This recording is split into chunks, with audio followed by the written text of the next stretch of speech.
Programa Ponto a Ponto, com Gisele Bianchini. Olá, sejam muito bem-vindos ao nosso programa Ponto a Ponto com Gisele Bianchini. É uma alegria, uma satisfação estar com vocês novamente neste mesmo canal, nesse mesmo horário. E peço para vocês compartilharem o nosso conteúdo em suas redes sociais, grupos de WhatsApp. E daqui a pouquinho nós vamos entrevistar a venezuelana que está há 9 anos no Brasil, a Melissa Luciti Franco. Ela que é cristã, casada, mãe de 3 meninos. Nós vamos estar falando com ela daqui a pouquinho. Nós vamos para o intervalo e vamos voltar com a Melissa. Programa Ponto a Ponto, com Gisele Bianchini. Oferecimento. Viver bem e morar bem é ser feliz todo dia. Bianchini Imóveis é a felicidade da sua família. A casa dos seus sonhos, aqui você vai encontrar. Bianchini Imóveis, compra, venda, locação, administração e avaliação. Avenida Paraná 1423, em Maringá. Realize o seu sonho, aqui você pode vir pra Bianchini Imóveis.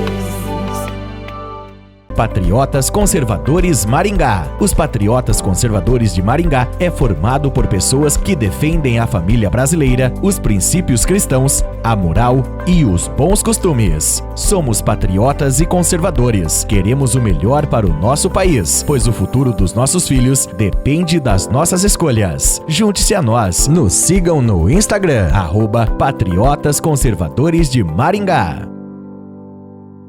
Promoção Pix Premiado. Para participar é simples. Você só precisa se inscrever no canal do YouTube, Programa Ponto a Ponto, curtir e seguir a nossa página no Facebook, Doutora Gisele Bianchini. Pronto! Agora você já vai estar concorrendo a um Pix Premiado de R$100. O sorteio será realizado no último sábado do mês, aqui no Programa Ponto a Ponto, com Gisele Bianchini. Programa Ponto a Ponto, com Gisele Bianchini. E hoje a nossa entrevistada especial é a venezuelana que está há 9 anos no Brasil, Melissa Luciti Franco. Ela que é mãe, cristã, casada, e ela vai estar falando conosco. É um prazer estar com você aqui no nosso programa Ponto a Ponto com Gisele Bianchini, Melissa. Muito obrigada, Gisele, pelo convite, de verdade, né? Uma surpresa e ao mesmo tempo grata por poder contribuir ao Brasil, um país que abriu as portas para mim há 9 anos até agora. Olha, né? Que bênção, com certeza. Eu queria falar com você, Melissa, como começou tudo na Venezuela, essa questão do Maduro, do comunismo, como foi? Então, assim, logo no início, né, foi com Chávez. Sim. Eu, inclusive, já estava na idade dos 16 anos de idade, por aí estava na adolescência, né? E eu bem lembro que, na época, ele se apresentava como uma pessoa interessada pelo país, pelas pessoas, né? Ele mostrou sempre um amor pela pátria. Um carisma Olha. Muito grande, né? Sim. Ele falava que respeitava a Constituição, que respeitava a democracia. Então, ele vendeu pra gente uma conversa que eu digo bem fake, Nossa. mas com muita propriedade no que ele falava, né? Ele falava, a Constituição vai ser respeitada, os direitos vão ser respeitados, né? Ele falava que as suas políticas de governo eram para ajudar e favorecer o pobre, né? As pessoas que... mais humildes. Mais humildes, porque ele vendeu uma ideia de que a direita, né? Ela é contra a pobreza, Meu né? Deus. Ele vendeu essa questão na mente das pessoas. E as pessoas começaram a acreditar. Nossa. Então a campanha dele, na verdade, foi assim um ataque bem de frente para a direita, falando para os venezuelanos que a direita é errado, a direita não se importa com o próximo, a direita não faz políticas sociais. Nossa. Então ele foi... Tipo patrão versus empregado, rico contra pobre. Tudo, ele começou por ali, aos poucos. Então, assim, olhando de primeiro plano, as pessoas achávamos, não, realmente ele se importa com o pobre, na ignorância. Naquela época, estamos falando que já se passaram 17 anos, praticamente. Bastante tempo. Mais de 17, eu acho. Não, 20 Estamos em 2022, então se passaram uns 24 anos. Bastante tempo. Bastante tempo. Então, logo naquela época, não tinha tanto de internet que a gente tem, redes sociais. Então, os meios de canal de comunicação era a TV, né? O que mais a gente tinha, Sim. jornais. Então, ele começou uma forma muito... gerando empatia com o povo. Ele se apresentava na TV, por Sim. rede nacional. Ele usava muito a mídia, então. Muito, demais, assim. Eram 4, 5, ele chegou até a ter 12 horas Meu Deus. de conversa com o público, né? Então, assim, Isso influenciou diretamente, então, os venezuelanos. Porque as pessoas foram... Ele começou a contar uma história. Ele disse assim, não, eu vou ensinar para vocês a história real de como são as coisas. Então, eu digo assim, ele fez literalmente uma lavagem cerebral. Meu Deus. Né? Então, assim, as pessoas começamos, porque naquela época já começou a votar, né? Já fiz a maior de idade. Quando vou votar, na primeira vez eu ainda não estava convencida com ele, né? Sim. Aí eu fui contra. Na minha família estava muito dividido, né? Entre os amigos era muito dividido. Porque ele colocava a população, o país, contra a direita. Ele sempre lutou para isso, né? É a cartilha do comunismo, jogar uns contra os outros. Uns com os outros, exatamente. Olha só. E não mais vem como uma questão onde eu vou somar, eu vou agregar, né? Então, naquele momento, as pessoas já estavam começando a se dividir. E tendo a mídia do lado dele, ficou mais fácil para ele fazer essa lavagem cerebral na população. Então, no ano 2002, teve um paro petroleiro no meu país. Foi a tentativa da gente tirar o Chávez do país. Olha. A direita conseguiu. Só que também naquela época, a direita ela não estava organizada da maneira que eu admiro que o Brasil está hoje. Está bem unido hoje o Brasil, hoje está né? bem unido. E isso é bonito, Isso sabe? É importante. Isso motiva a gente a continuar nessa luta que a gente está hoje, sabe? Bom. Então, naquela época, é isso que dá direita... resultado, né? Realmente é isso que vai dar o resultado final, né? É a união. união. Do povo, dos políticos, dos líderes. Sim. Em defesa justamente da democracia, Isso, né? exatamente. E naquela época, os líderes da direita, eles estavam sedentos de poder. Olha. Então, o que acontece? Conseguiram tirar o Chávez, mas em questão de 48 horas, tudo que deu certo, eles mesmos acabaram derrubando. Meu Deus. Aí a população foi para as ruas em massas, mas não foi pouco, foi massas, pedindo que Chávez voltasse. Olha. E perdemos a chance. Meu Acabou. Deus. A gente não teve mais chance a partir dali. Você acha que foi por causa mesmo da televisão, dos rádios que influenciaram nessa questão? Foi, porque assim, a direita não estava organizada. Aí ganha quem? Vantagem a esquerda. E é verdade. A esquerda ganha vantagem, porque ele começa, tá vendo? Eles não se entendem, sabe? Aquela começa a colocar ciçanha na cabeça das pessoas. Aí as pessoas, numa questão de dúvida, quem que tá organizado no meu país nesse momento? A esquerda. Meu Deus. Infelizmente. Aí pronto, ele se posiciona no poder e a partir daí, até hoje, nunca mais ele conseguiu sair do poder. E lá o voto ele é feito através de urna eletrônica? Como funciona lá? Chávez, ele sempre falou que era a favor da democracia. E por aí ele foi conquistando o povo, né? Meu país, ele sempre gostou de democracia, igual o brasileiro gosta. Quem não gosta de uma democracia, com certeza. É a melhor forma de se viver, inclusive, né? Nesse processo de construção das eleições, ele fez o quê? Não, eu sou tão a favor da democracia que eu vou criar processos eleitorais adicionais, onde, por exemplo, se você não for a favor do meu mandato como presidente em 2 anos, né, nos 2 primeiros anos, vocês podem pedir, né, ao processo eleitoral que faça que chamava-se arrecadação de assinaturas. Né? Se tiver uma percentual grande, né?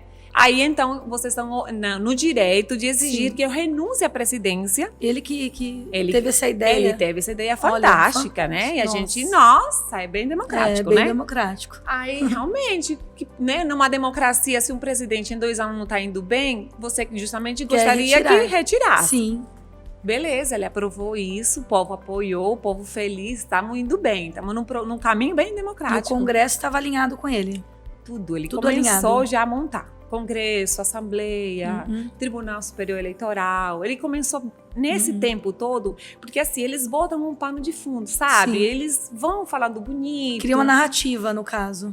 Criam uma narrativa. Meu Deus. Aí você vai se convencendo de que você Não é Cuba, como nos diziam amigos cubanos. Não, Melissa, não vão no papo do Chaves. Eles imaginam assim que jamais iria acontecer, né? Com eles. Nunca. A gente falava, não, pera, tá longe disso tudo. Chaves, olha tudo que tá fazendo a favor da democracia. Porque Venezuela era uma potência, né? Ela era uma potência. Do petróleo. Então nós temos petróleo, temos o ouro, temos diamantes, esmeralda. Riquezas naturais. Riquezas naturais. O Olha. estado fronteiriço com o Brasil Sim. é o estado mais rico do país em Meu questão de Deus. ouro e diamante. Então, eles, a esquerda, o movimento da esquerda, infelizmente ele não é uma política de governo. Não é. É de poder próprio. É poder próprio. Eles fingem, eles se disfarçam, criam uma narrativa, como você bem colocou, que te convence, te leva a acreditar. Nossa, realmente, ali eu tenho uma oportunidade de crescer, de me desenvolver. E isso o Chaves fez. Aí as pessoas foram, o quê? Votando nele. O que acontece? Quando a gente começa a perceber que, peraí, não está sendo bem o que ele está falando. Caiu numa armadilha, né? Praticamente. Literalmente. Porque ele quer convencer os mais simples, né? Os mais humildes, né? Jogando ele contra os patrões, né? Rico contra pobre. E aí ele vai dominando mesmo a classe, né? Sim, aí ele domina porque ele cria uma rinha, ele cria uma guerra. Entre quem tá certo e quem tá errado. Isso. Né? Aí, infelizmente, entre você na sua própria família, na mesma família da gente, a gente tem um tio, um primo, um parente que não tem uma mesma condição financeira que o outro. Isso existe, faz parte.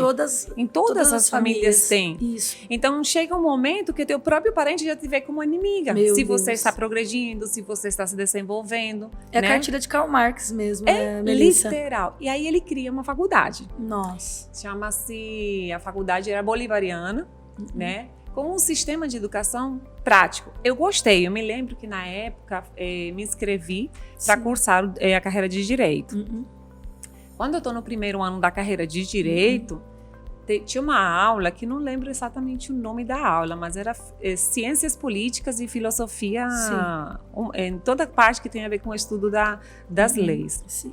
Naquela época já tinha as empresas. Então, assim, eu trabalhava muito. Naquela época nós estávamos abrindo novas lojas também lá na Venezuela. Lá na Venezuela você é empresária aqui e lá também. Isso. Lá nós temos empresas, Olha que graças legal. a Deus, Que né? bênção. Deus que guarda, Deus que cuida, né? Olha que bom. Ali tem uma outra história que um dia a gente pode conversar. Sim, pode vir mais vezes aqui pra gente conversar. De como Deus tem se manifestado. Sim, né? olha que bênção.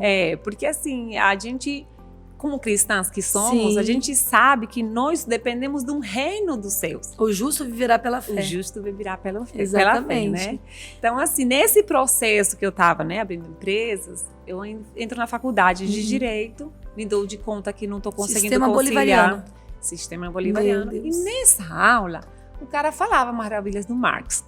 Gente, eu começo a estudar Marx. A gente tem que estudar Marx. Tem.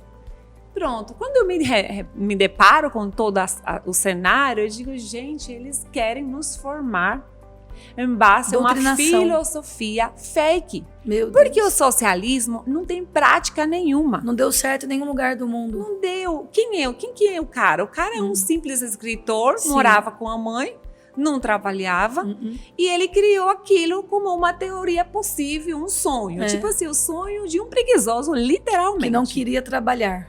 Não queria trabalhar. É bem isso.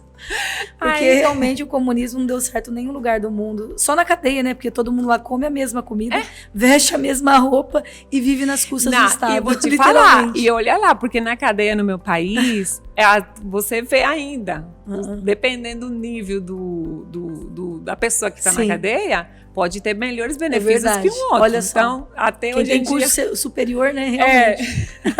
Acho que até nem aí vai, né? É bem isso. E a liberdade, como aconteceu, né, das pessoas serem privadas da sua liberdade? Começou com uma liberdade de expressão. Como é que foi lá na Venezuela, Melissa? Ela começou disfarçada da mesma maneira que está acontecendo agora, só que agora eles não foram disfarçados, eles foram descarados mesmo no Brasil. Sério? Tipo assim, aqui no Brasil Aqui no censuraram Brasil. e pronto, Sim. Agora o que a gente está Foram vendo. calados, né, os deputados federais, youtubers, né, até pastores. Isso, muita gente. E assim, vapt-vupt, como eu falo, na hora. Sim. Já no meu país começou como, né? Tinha antigamente muitos canais, muitos programas de comédia, né? Aí os comediantes faziam piadas com o presidente, faziam piadas com deputados. Sim, com todo mundo, Com né? todo mundo. Aí Chaves fala assim, isso é uma desonra às autoridades. Olha só. Isso é uma falta de respeito às autoridades. Então ele fez de forma democrática uma eleição. Entre aspas, né? Entre aspas, exatamente. Olha. Perguntando ao povo se o povo concordava com que as autoridades se tipo faltassem.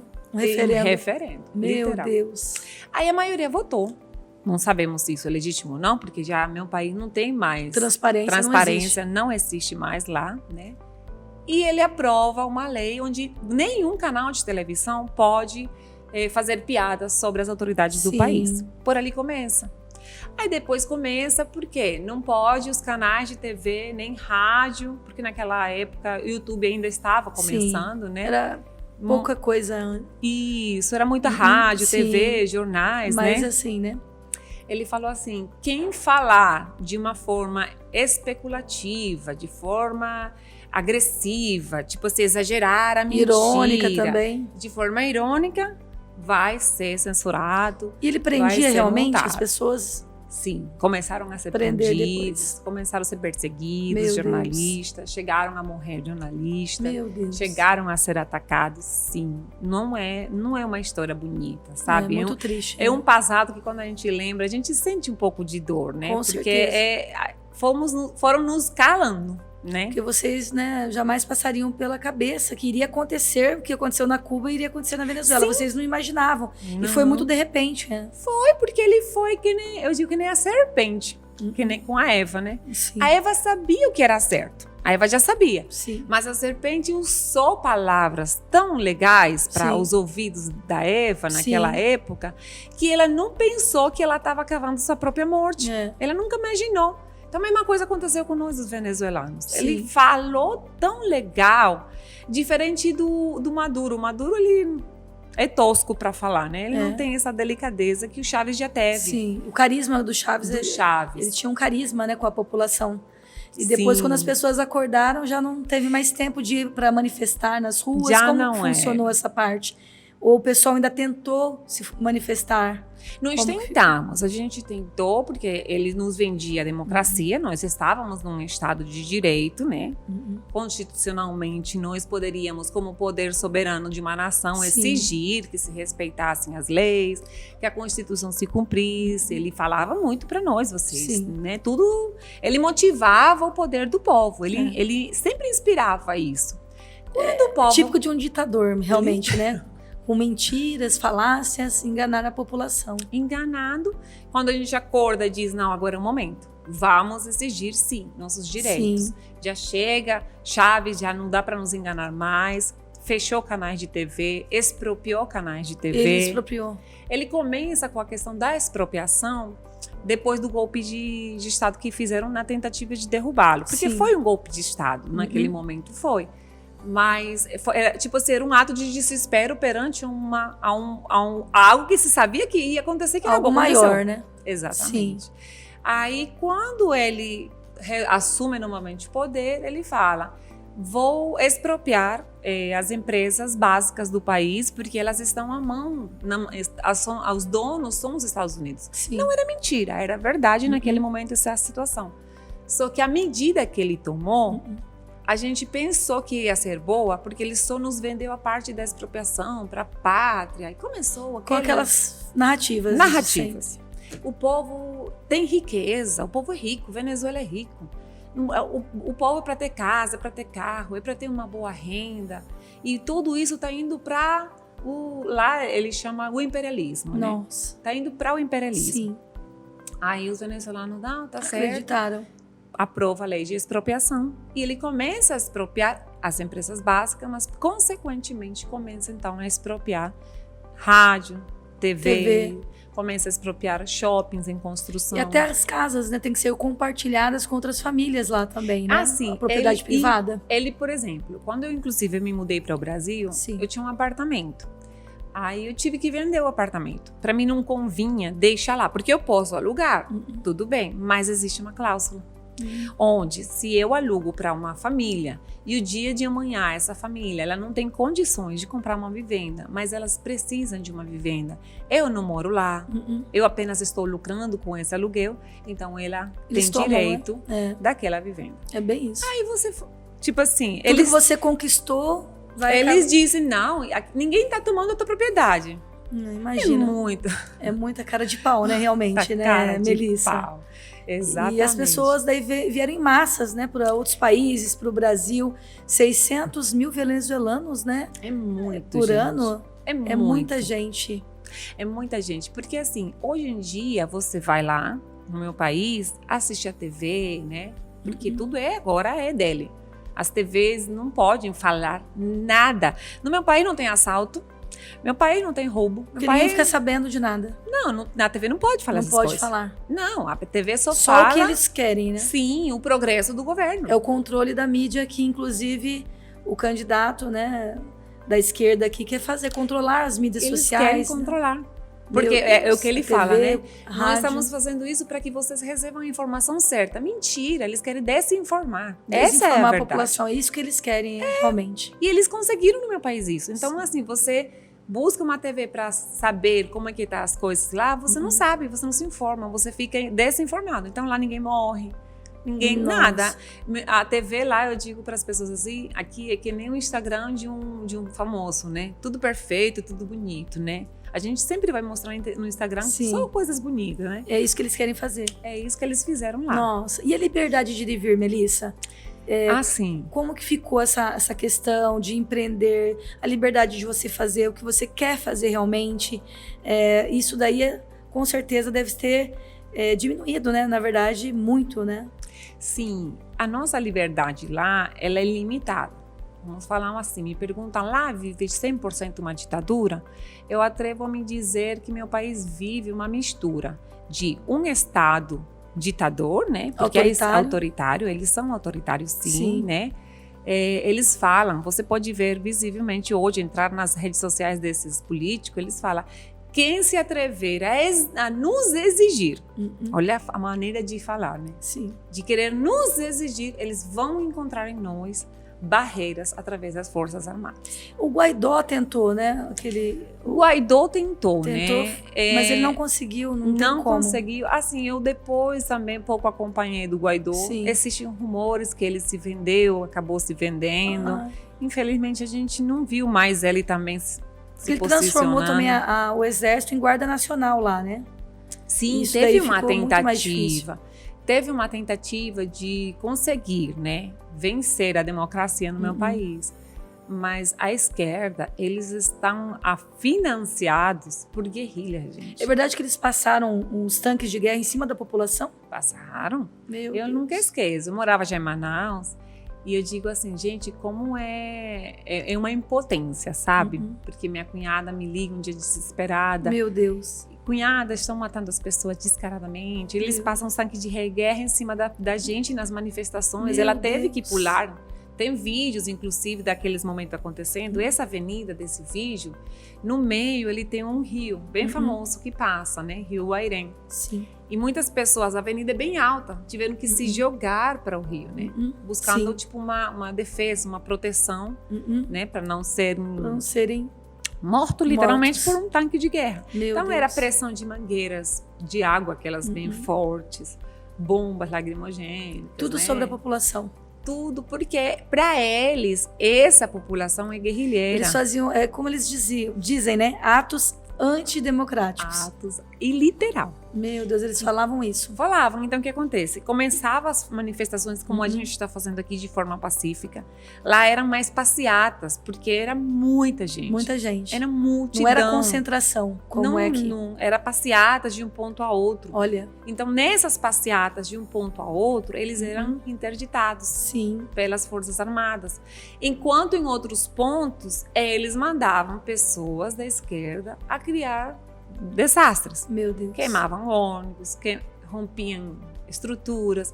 E aí ele falava, isso são atos antidemocráticos. Então, jogavam para as pessoas da direita o que a esquerda fazia. Exatamente. Nossa, isso é muito sério. É muito sério, porque aí você fica desprotegido. Sim. Então, eu nunca esqueço pessoas idosas se jogando assim, de frente às barreiras das Forças Armadas. Meu Deus. Pedindo, nos salvem, nos ajudem. E eles se voltaram contra a população. E eles empurrando mulheres, empurrando idosos, sabe? Meu Deus do céu. É muito triste.